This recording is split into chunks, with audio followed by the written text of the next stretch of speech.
Washington was already hot that morning, but inside the House Oversight Committee, something else was boiling, and it wasn't the air conditioning. Everyone thought it would be another routine hearing, another round of grandstanding. Another carefully choreographed dance between power and performance until she walked in. Congresswoman Jasmine Crockett took her seat without saying a word. Navy blazer, gold brooch, no entourage, no theatrics, just a folder, a blue folder. Across from her sat former President Donald Trump, relaxed, smiling, and ready to talk his way through the storm like he always had. His tie was red, his posture dominant, or at least that's what he wanted people to see. But beneath the surface, something was off. A twitch in his finger, a slight sheen of sweat, and a glance just a little too quick toward the cameras. Because even Trump could sense what everyone else missed. This wasn't going to be a normal hearing. Jasmine Crockett wasn't here for political points. She wasn't reading off a script. She came prepared with evidence, timing, and a level of calm that made people in the room sit up just a little straighter. She didn't raise her voice. She didn't need to.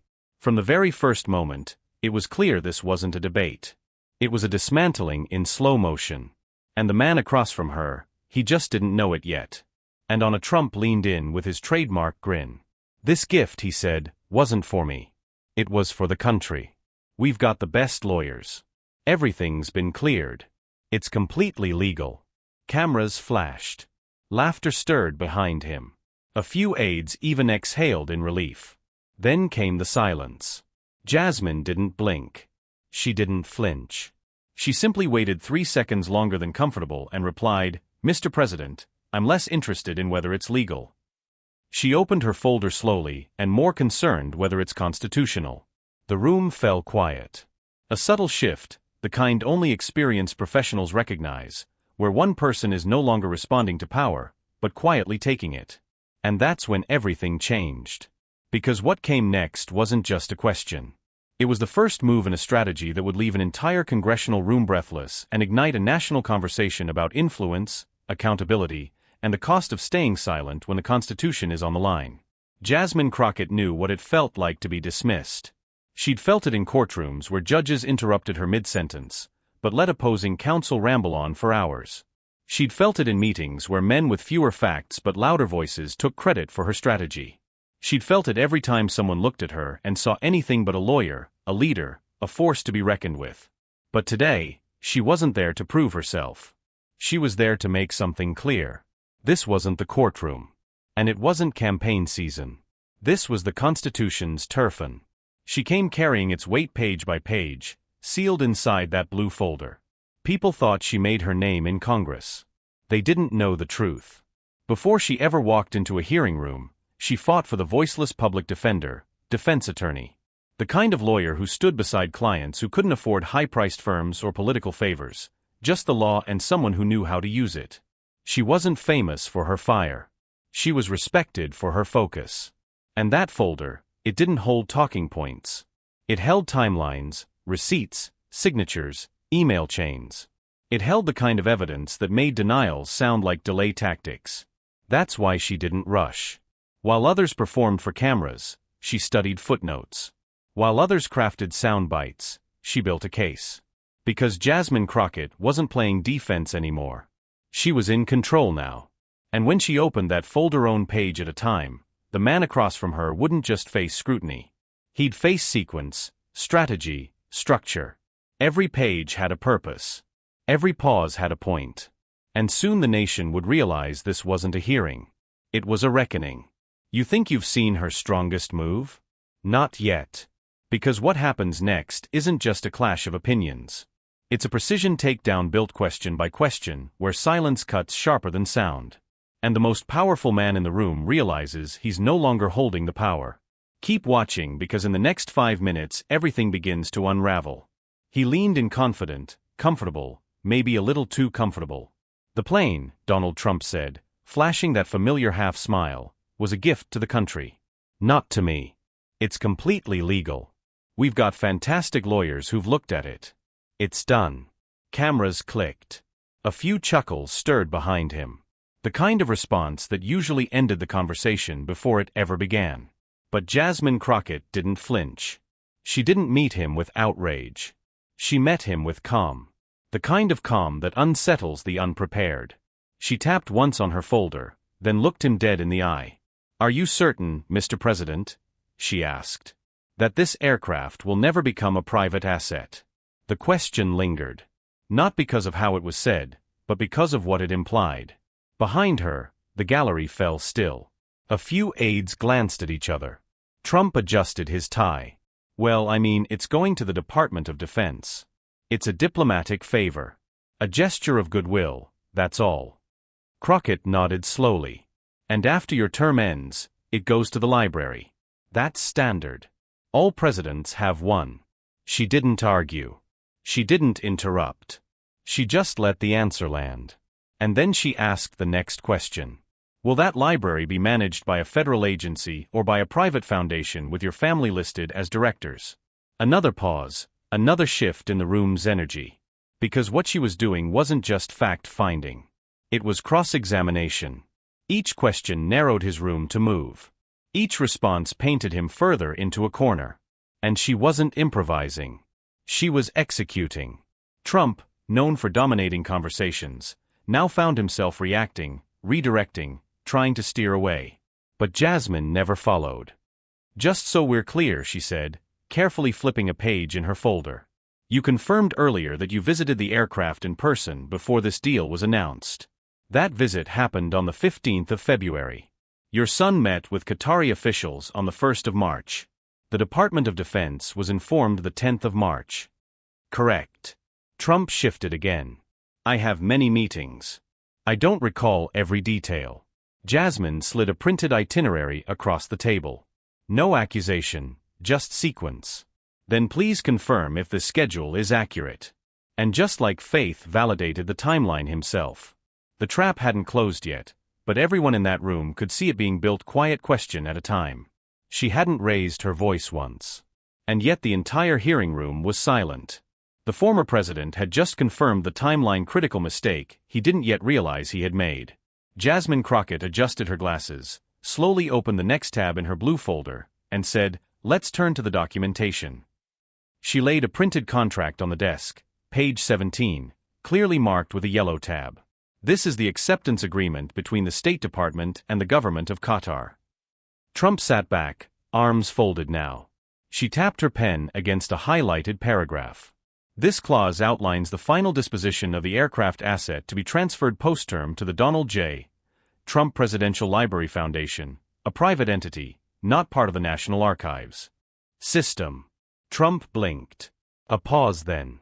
"That's just standard legal language. It's all symbolic." But Jasmine wasn't here for symbols. She was here for structure.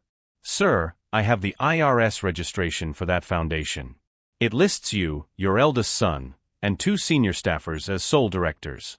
That means you, not the government, retain control of the asset." A quiet gasp echoed in the chamber. One of the law students in the gallery scribbled furiously into her notes. "I also have here," Jasmine continued flipping again, "the Treasury Department's report on necessary modifications for the aircraft to meet national security standards." She held up the figure with calm clarity. $1. $2 billion, all taxpayer funded. Trump leaned forward, frustration beginning to surface. "Look, it's still a net win. Boeing was late. Qatar stepped up. This is savings." Jasmine let the moment hang. Then, with striking stillness, she lifted a photo. "This is you, Mr. President, standing alongside the Qatari investment minister and your son taken 2 weeks before the deal was announced." Trump's expression tightened. And then came the paper trail, an internal email from his chief of staff referencing the library transfer. A handwritten note, initialed by Trump, handled proceed. A draft proposal outlining future development opportunities in states where Trump properties had stalled, now revived with Qatari partnerships. Every sheet, every signature, every timestamp was a nail in the narrative. "This isn't speculation," Jasmine said. "This is a structure designed to convert a $400 million diplomatic gesture into a privately controlled taxpayer-upgraded asset worth 4 times that amount." And with that, she closed the folder. But the silence it left behind spoke volumes. The silence stretched, not out of confusion, but out of recognition. Everyone in that room had just heard something that couldn't be unheard. Trump leaned forward, voice sharp now. We followed every rule. It's legal. Period. Jasmine didn't respond. Not right away. She looked down at her folder, then up, calm as ever. Legal, she said softly, is not the same as constitutional. The words didn't echo, but they landed like thunder. Cameras zoomed in. Aides froze mid-note. Even the stenographer paused, uncertain for a heartbeat whether to type it in bold. Trump blinked hard, then sat back, visibly rattled. This is just political theater, he snapped. You people don't understand diplomacy. But Jasmine didn't bite. She didn't raise her tone. She didn't even shift in her seat. She just looked at him. Let the stillness speak louder than any rebuttal ever could. And in that moment, the power dynamic inverted.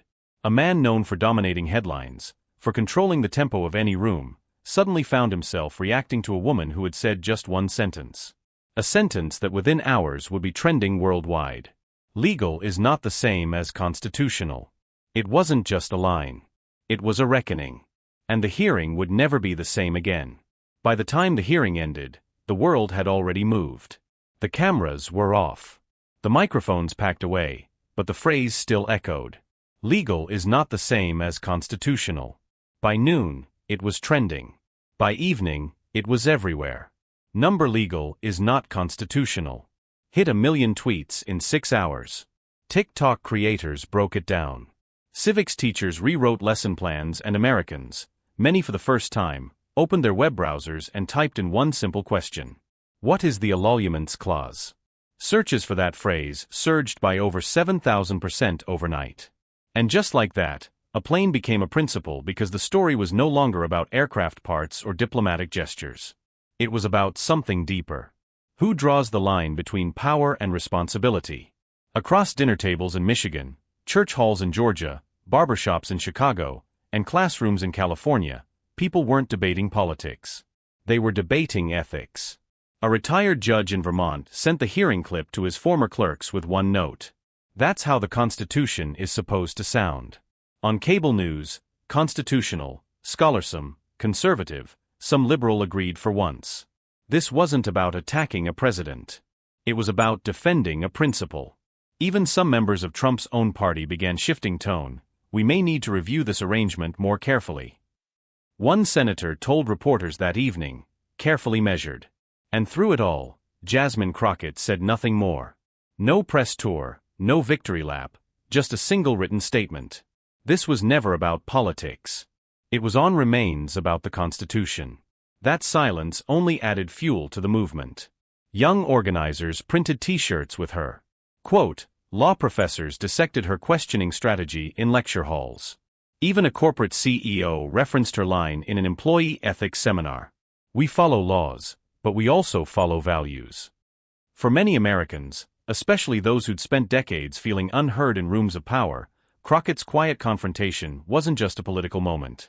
It was personal validation, a reminder that truth doesn't always shout. Sometimes it just reads the next page in the folder. She didn't celebrate. There were no fist pumps, no dramatic sound bites, no viral selfies outside the hearing room. Jasmine Crockett simply gathered her documents, closed the blue folder, and quietly stood up. The room was still buzzing, reporters shouting questions, committee staff whispering in corners, aides rushing to control the narrative now spiraling across every major platform.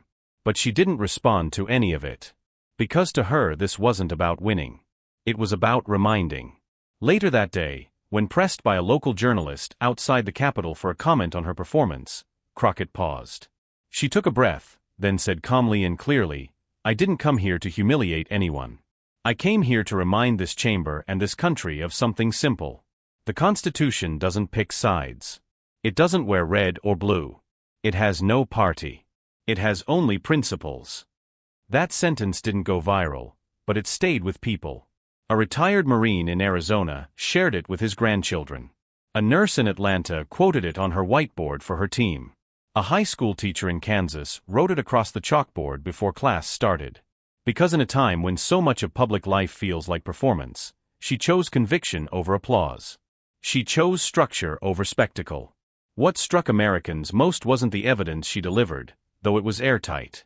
It wasn't even the silence she weaponized so expertly. It was her restraint.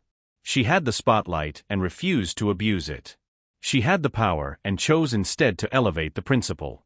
In an era where headlines are measured in outrage and moments of truth are too often drowned out by noise, she did something rare. She let the evidence speak. She let the Constitution breathe. And that perhaps more than anything is why people remember this hearing not as a political victory, but as a national correction. For once, the story wasn't about a person in power being taken down. It was about a principle standing up. Because when Jasmine Crockett closed that blue folder, she didn't just finish a line of questioning. She reopened something bigger. Faith in process, in preparation. In truth that doesn't shout. In law that doesn't bend. And as Americans walked away from their screens that evening, some inspired, some shaken, many newly curious, they didn't all agree on what should happen next. But they agreed on this. 4:11 minutes, 1. Woman reminded a nation what accountability looks like. And she did it without yelling, without personal attacks, without vengeance. Just a folder and a voice that refused to forget what the oath of office really means.